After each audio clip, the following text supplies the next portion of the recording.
अपघातग्रस्त रुग्णांसाठी आता 1,00,000 रुपयांपर्यंत कॅशलेस उपचार मिळणार आहेत आणि आरोग्य विभागाने हा महत्त्वाचा निर्णय घेतलेला आहे।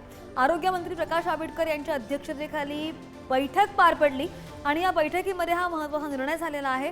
रुग्णालयांची माहिती, बेड्सची उपलब्धता आणि तक्रारीसाठी स्वतंत्र मोबाईल ॲप सुद्धा तयार करण्यात येणार आहे। दर महिन्याला प्रत्येक रुग्णालयाने आरोग्य शिबिर घेऊन किमान 5 रुग्णांवर कॅशलेस उपचार करणं बंधनकारक असणार आहे।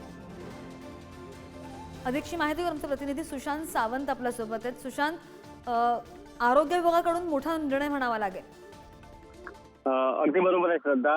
राज्य आरोग्य हमी सोसायटीच्या कार्यालयात खरं तर प्रधानमंत्री जन आरोग्य योजना आणि महात्मा ज्योतिराव फुले जन आरोग्य योजनेच्या कामांचा आढावा आरोग्य मंत्री प्रकाश आंबेडकरांनी घेतला आणि यावेळी काही आपण जर अनेकदा बघितलं असेल तर रुग्णांना वेळेवर उपचार मिळत नाहीत, मात्र आता रुग्णांना वेळेवर दर्जेदार तसेच कॅशलेस उपचार मिळावे यासाठी रुग्णालय, सोसायटीचे अधिकारी व अंमलबजावणी संस्थांना कठोर दक्षता बाळगावी असे आदेश देखील आरोग्य मंत्र्यांनी दिले। त्याचसोबत यात गैरप्रकार करणाऱ्यांवर कठोर कारवाई देखील केली जाईल असंही त्यांनी म्हटलंय।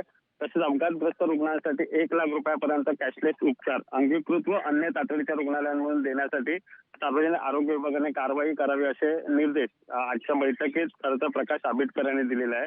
आपण जर बघितलं असेल तर या योजनेतील अंगीकृत रुग्णालयाची संख्या 1792 वरून 4180 पर्यंत वाढवण्याचा निर्णय देखील घेण्यात आलाय। त्याचसोबत जिल्हाधिकारी यांच्या अध्यक्षतेखाली समितीमार्फत ही निवड प्रक्रिया पारदर्शक पद्धतीने राबवण्यासाठीचे त्यांनी आदेश देखील आजच्या बैठकीत दिलेत।